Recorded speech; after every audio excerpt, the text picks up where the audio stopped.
A Prefeitura de São Paulo cancelou o Réveillon deste ano na Avenida Paulista. Uhul! O prefeito Bruno Covas disse que é temerário fazer uma festa que atrai mais de 1 milhão de pessoas. O tema de hoje é: a Prefeitura deve cancelar todas as festas populares até a vacina contra a Covid-19 estar disponível? Faz tempo. Faz tempo, né? Ué. Os nossos debatedores são Bruno Salles, advogado, mestre em Direito Penal. Boa noite, Bruno. Boa noite, Mona Lisa.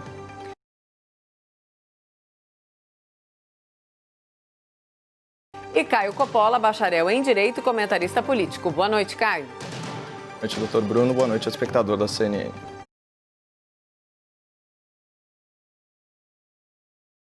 Começamos com você, Caio. Suas primeiras considerações, então, por favor.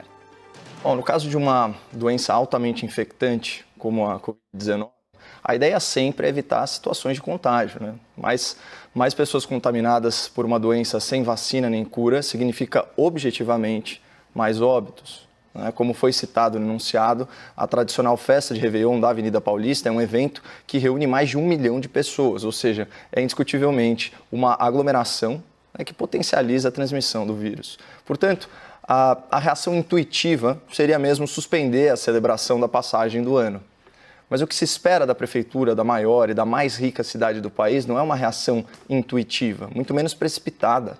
É uma reação refletida, embasada, que aborde o problema de acordo com a sua natureza multidisciplinar, antecipando prováveis cenários. Então vamos começar considerando que o Réveillon é uma atração nacional, não apenas municipal. Afinal, pessoas de diversas localidades do país movimentam o turismo e a economia da capital paulista. Então, ao invés de nós utilizarmos aí os dados um pouco mais favoráveis da pandemia no estado e na cidade de São Paulo, vamos considerar os números do Brasil em bloco, tá?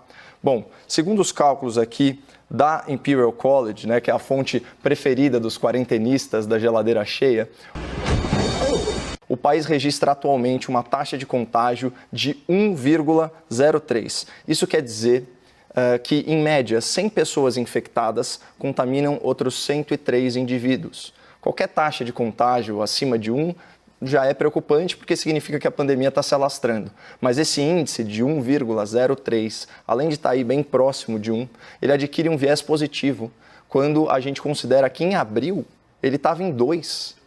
Ou seja, alguns meses, 100 pessoas contaminavam outras 200. E essas 200 contaminavam outras 400. Não é mais esse o ritmo, graças a Deus.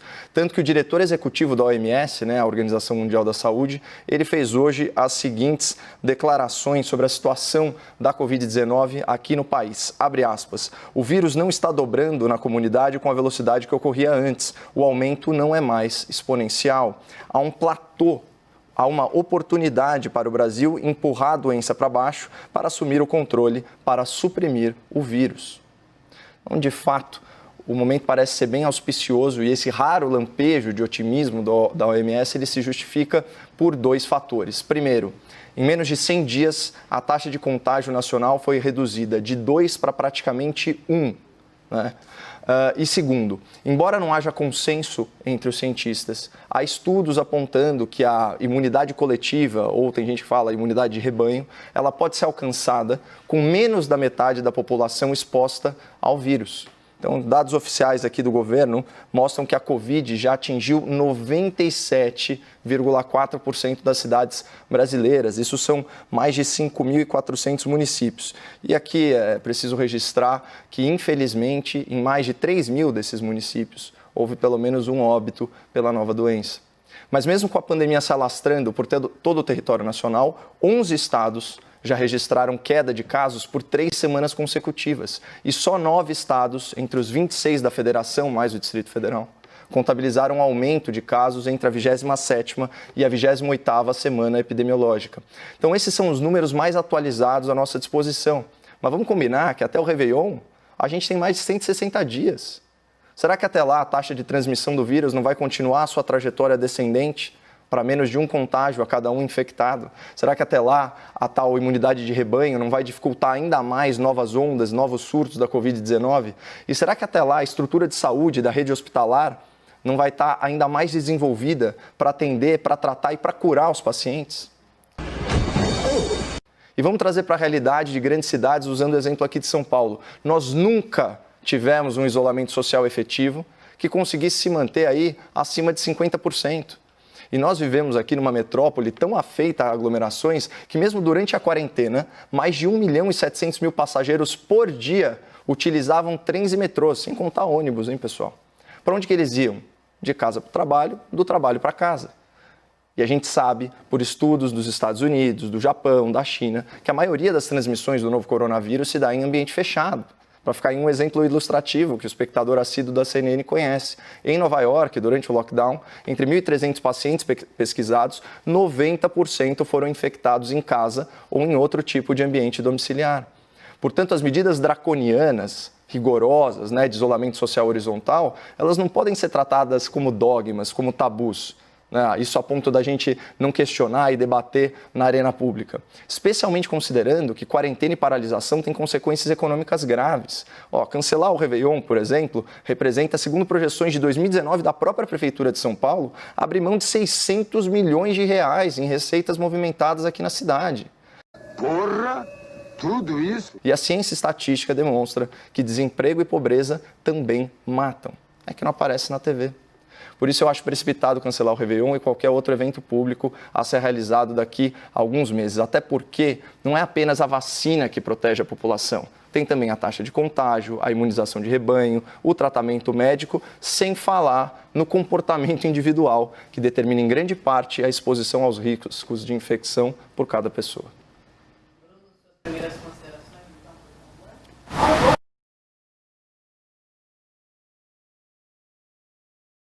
Boa noite a todas e todos, boa noite, Caio. Olha, vamos lá.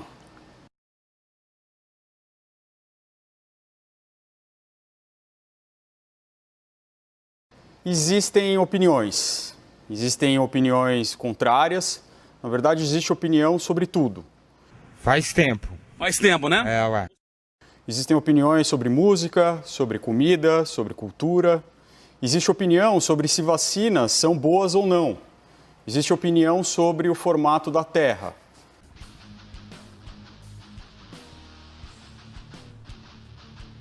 E no terreno da opinião, cada um é livre para acreditar no que quiser. Mas aí existe também a ciência.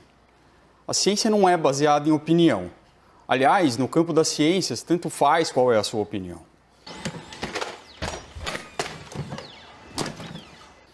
No campo das ciências existem fatos que observaram o comportamento da proliferação do novo coronavírus são unânimes. Desenvolvido pela Escola de Saúde Pública de Harvard, estima que para conter a pandemia, medidas de isolamento social deverão ser mantidas até pelo menos 2022. Vai fazer crossfit na praia! Esse mesmo estudo mostra salvará vidas. Caio, Mona Lisa, durante muito tempo eu andei de moto aqui em São Paulo. Durante esse tempo eu sofri algumas quedas, uma delas um pouco mais séria. Mas tem algo em comum em todas as quedas, é que elas aconteceram nos momentos em que eu estava mais confiante. Nos primeiros anos, quando eu comecei a andar, eu nunca sofri qualquer acidente. Eu ainda era um pouco inseguro na direção e por isso eu tomava todo o cuidado do mundo. Com o passar dos anos, eu fui ficando melhor, eu fui ficando mais otimista. E a melhora me deixou confiante. Foram nos momentos em que eu me sentia mais confiante que eu caí.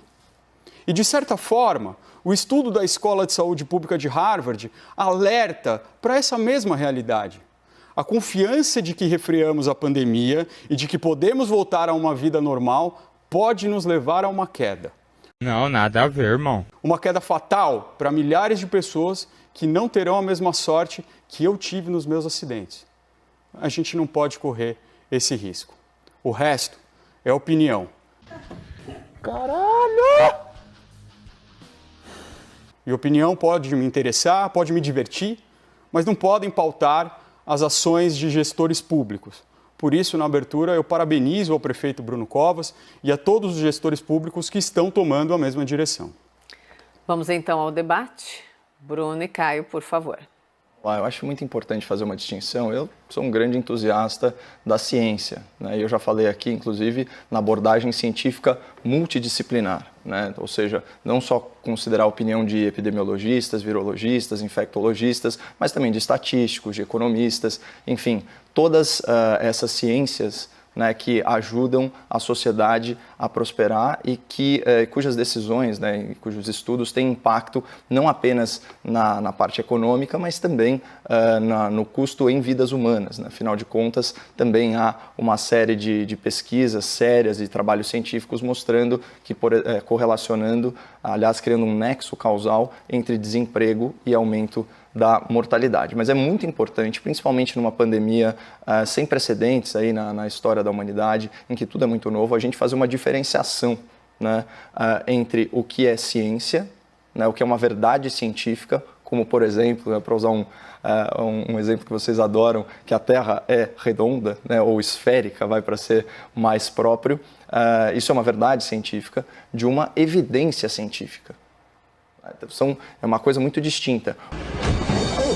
Um estudo não cria uma verdade científica, principalmente porque esse método ao qual você bem se referiu, doutor, dificilmente ele consegue ser realizado, né, com a devida cautela, né, no devido tempo, numa situação emergencial. Você consegue fazer alguns estudos observacionais, você consegue fazer algumas correlações, mas também, né, o pessoal que aí se debruça sobre estatística sabe que você consegue torturar um número até ele confessar o que você bem entende.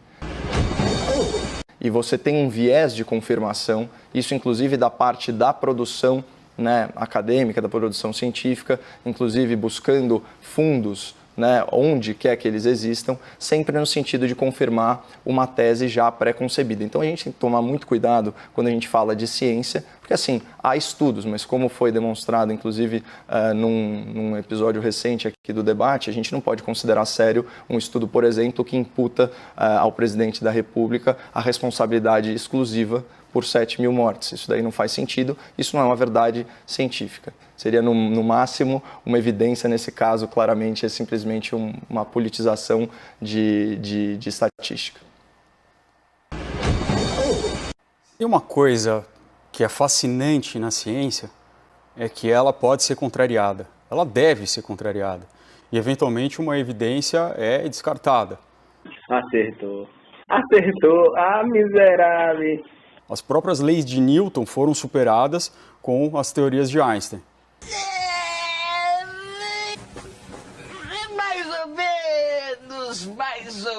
Mais ou menos. O que mostra que sim, a gente deve questionar a ciência, mas a gente deve questionar a ciência dentro da ciência, com os argumentos científicos também.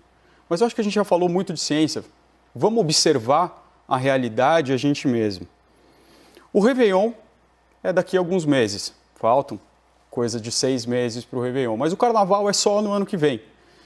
E hoje a gente vê uma grande discussão que está ocorrendo na Liga Independente das Escolas de Samba do Rio de Janeiro, a Liesa, sobre se deve ser adiado ou cancelado o desfile das escolas de samba do Rio de Janeiro.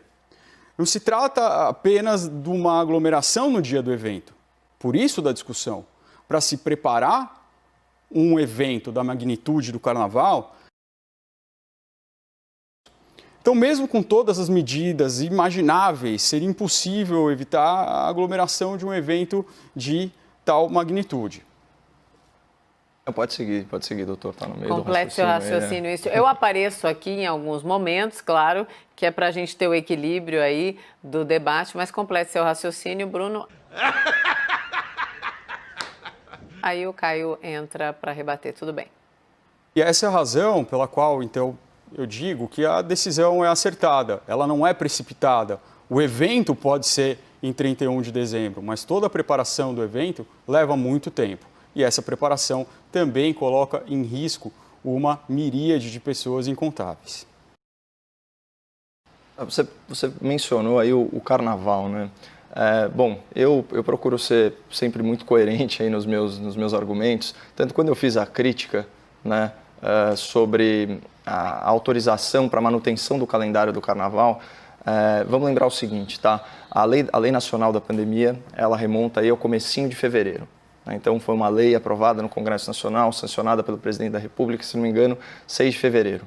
O primeiro caso do novo coronavírus confirmado no Brasil foi dia 25 ou dia 26 de fevereiro, bate com o calendário, porque o calendário oficial do Carnaval ele se estendeu até 1º de março. Mas antes disso, né, já sabendo de uma crise aí, mundial de saúde pública, que ainda não tinha o nome de pandemia, mas teve o caso que foi emblemático, né, daquele cruzeiro aportado no Japão e que já mostrava, né, a alta taxa infectante do novo coronavírus. Então, diante de todas essas informações, né, e diante do que estava acontecendo, principalmente nos países mais afetados na Europa, né, então Itália, Espanha e assim por diante, as autoridades paulistas, as autoridades nacionais em geral, não interromperam o carnaval.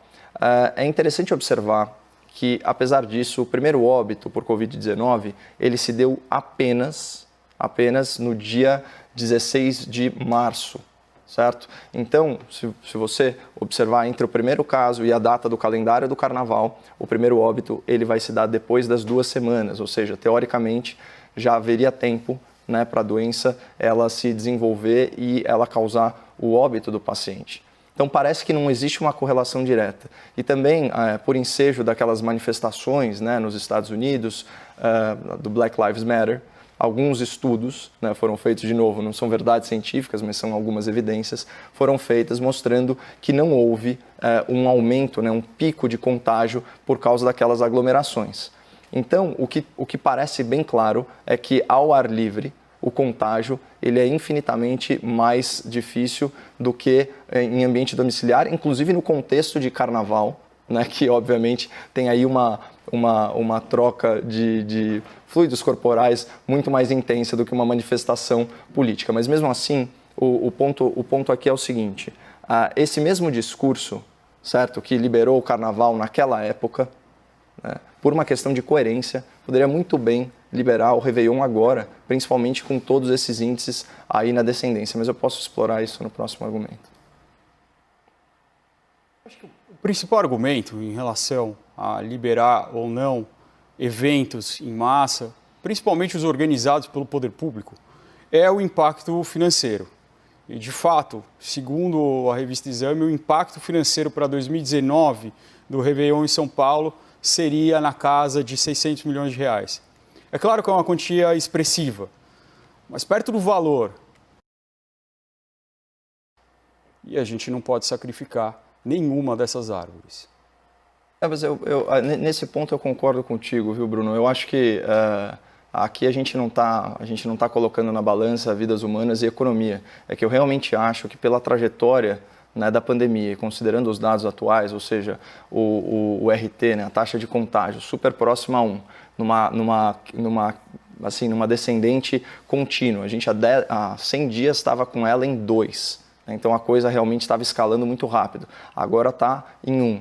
Né? Mesmo alguns estudos e algumas projeções menos otimistas falam que lá pelos idos de setembro, por exemplo, ela já vai estar abaixo de 1. Então, considerando esse contexto, considerando o contexto de exposição da população em geral, principalmente nos grandes centros urbanos, quando eu falei aqui em São Paulo, né, uma cidade de 12 milhões de habitantes, você imaginar que só por aqui trafegam 1,7 milhão de passageiros, isso durante o auge da quarentena, só em trens e metrôs, é óbvio que em algum momento ou outro todas as pessoas tiveram contato com esse vírus. A gente vive um microcosmo disso até nas empresas. Né? Empresas de atividades essenciais, ainda que tomando todos os cuidados de distanciamento social, a gente percebe que o número de novos infectados ele vai reduzindo. Então, inclusive essa questão da imunidade de rebanho, ou da imunidade já anterior ao vírus, tem pessoas que tiveram contato com cônjuges que estavam doentes e não adquiriram a doença. Então, o meu ponto é o seguinte, eu não acho que se trata de trocar vidas pela economia. Eu acho simplesmente que daqui 5 meses, 6 meses, a situação, pelos números, ela vai estar muito mais sob controle. Você falou aí que eles precisam de 3 meses para organizar, então eles que posterguem essa decisão por mais 2 meses, porque a nossa economia vai estar precisando de cada centavo desses 600 milhões de reais. Inclusive, para pagar a conta das diárias em leitos de UTI. Quando você estava falando, esses 600 milhões dariam para pagar aí 300 mil diárias, isso nos hospitais particulares, né? Então isso daí é o atendimento para 30 mil pacientes graves durante 10 dias cada um. Então você percebe que assim, é bastante dinheiro e não dá para a gente falar necessariamente que ele estará salvando vidas, porque a gente não sabe como que vai estar a taxa de contágio, a imunização de rebanho e o tratamento. A gente vê que alguns grupos estão com tratamento precoce muito efetivo, né? Há hospitais particulares sendo desativados, você tem respiradores que estão aí vagos, não estão sendo utilizados, e as taxas de ocupação nos locais em que os números estão decrescentes, eles estão completamente sob controle. É o caso, inclusive, de São Paulo, que está com 2/3 só dos leitos ocupados. Interessante seu argumento, Caio. Seu argumento, ele parte de uma análise de risco. Ele parte de uma análise do futuro. Ora, eu não sei como estará no futuro. O grande problema é que quando a gente vai avaliar um risco, a gente vai avaliar uma situação futura com base no que a gente tem agora. A gente não pode avaliar o que vai acontecer lá na frente.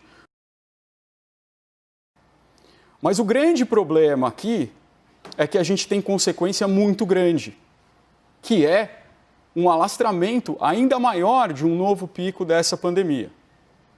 E isso é um risco que, novamente, eu digo, nós não podemos aceitar. Naturalmente, né? A análise de risco, ela sempre diz respeito a uma situação hipotética no futuro, mas tomando por base o presente. Não apenas o presente, mas a curva, né, dos dados, né, ao longo do tempo, né, não apenas a fotografia do momento atual. A fotografia, se você pegar um dia, ela assusta, né? A quantidade de óbitos por dia, esse tipo de coisa. Mas quando você vê que a gente saiu, tanto do ponto de vista do estado de São Paulo, da cidade de São Paulo, e até do Brasil, aí, pegando na média, eu não gosto de analisar essas coisas em bloco, mas enfim, a gente está, como nas palavras aí da própria OMS, num platô, né? E, de novo, eu vou insistir nesse argumento, né? Se o prefeito alega que ele precisa de 90 dias para fazer toda a preparação, não tem cabimento ele se antecipar aos fatos. Até porque, como você deixou aí mais ou menos implícito na sua fala, doutor, o futuro a Deus pertence. Então, vamos aguardar aí a trajetória dos números nos próximos 2 meses para tomar uma decisão cujo impacto é de 600 milhões de reais. Né? Quando a prudência era, vamos dizer assim, praticamente mandatória, né, que foi no caso do Carnaval, por uma questão, não sei, de populismo que foi, eles não interromperam as celebrações. Ali sim, havia todas as justificativas do mundo, né, para parar a festa. Ali sim havia todas as justificativas, porque foi um problema que veio com spoiler, né? A gente sabia que, como não houve banimento de linhas aéreas, que as pessoas que vinham de Wuhan, outros grandes centros de moda, principalmente de Milão, principalmente de Madrid, Nova York, que essas pessoas estavam em São Paulo, né? E mesmo assim as autoridades aqui correram esse risco, né? E, assim, graças a Deus, o contágio, não sei se é ao ar livre, não sei qual fenômeno que aconteceu, mas a coisa não começou a crescer exponencialmente, pelo menos não a partir daquele momento. Os indícios são desses. Depois outras pesquisas mostraram, imagina, tem um estudo da China que falou que de 7 mil casos analisados, só o contágio se deu ao ar livre. Então, é disso que a gente está falando. Então, tem essa questão do ar livre e da sugestão que esses estudos, das evidências que esses estudos apontam. Isso é a primeira coisa. E a outra coisa, assim, se os números continuarem na descendente, e continuarem na descendente por mais tempo, a tendência é inversa. Cada vez que uma pessoa contagiar menos de uma, você tem uma razão inversa. E considerando que a pandemia já atingiu praticamente todos os municípios do Brasil, a gente está numa situação, como pontuou a OMS, que é uma oportunidade mesmo para a contenção desse vírus. E eu acho que se não existisse esse fenômeno que a gente está tratando aqui da imunidade de rebanho, as taxas de contaminação elas continuariam crescendo. E elas estão diminuindo, certamente não é por causa do lockdown, como ficou muito claro em locais que fizeram um isolamento social bastante rigoroso, e o que eles conseguiram apurar é que mesmo assim havia o contágio, né, dentro das casas. No máximo eles conseguem argumentar que houve um achatamento da curva, e ainda assim isso é um argumento duvidoso. Vamos então para os argumentos finais. Começamos com você, Bruno, por favor. Bom, eu me lembro de fevereiro. Fevereiro parece que aconteceu há uns 10 anos atrás, mas eu me lembro bem. Em fevereiro, a gente ainda não tinha a dimensão dessa pandemia, nem a nível mundial. Caio, seus argumentos finais, por favor. Eu vou voltar aí a atenção do espectador da CNN para a questão da verdade científica, mais uma vez. Ao longo aí dos meses, o espectador vai perceber que os números das projeções eles foram oscilando muito, né? Em dado momento, durante semanas, se repercutiu no Brasil a informação de que, com a taxa de isolamento social aí equivalente a 50%, certo? Que à época era associado ao isolamento social vertical, mas foi o que aconteceu na prática no Brasil com o isolamento social horizontal. Então essa taxa de isolamento de 50% produziria aí algo na ordem de 526 ou 529 mil óbitos. Isso não se verificou. Então, de novo, um estudo científico, né, tomado como uma verdade científica. Sobre isolamento social, com os dados de Nova York que chocaram, inclusive, o governador, né, do epicentro da pandemia no Ocidente, a gente percebeu o quê? Que todas as questões derivadas de doutrinas e dogmas relacionados a isolamento social, eles não têm valor científico, não têm valor científico absoluto. Né, eles representam uma corrente majoritária, mas não necessariamente a realidade dos fatos, como se verificou em várias outras localidades. Por outro lado, né, há uma correspondência clara, né, entre queda na economia, entre empobrecimento da população e mortalidade e perda de qualidade de vida. Então, queria só chamar a atenção para que o espectador pesquise aí as relações entre desemprego e aumento de mortalidade, entre pobreza, aumento de mortalidade infantil, inclusive entre paralisação econômica e fome. Obrigada, então. Bruno, boa noite, bom fim de semana. Boa noite, Mona Lisa. Caio, obrigada, boa noite, bom fim de semana. Boa noite, excelente final de semana, Mona Lisa. Para todos, é isso. Chegou o fim de semana, parceiro Caio Junqueira. Finalmente. Ó, esse finalmente foi honesto. Irmão de ser besta, o certo é se dizer, se cria vergonha na sua cara, se toma um documento, se cria vergonha na sua cara e vai se procurar trabalhar. Mas quem não gosta da chegada do fim de semana, é isso. Só o boa noite, então, ótimo fim de semana para todos.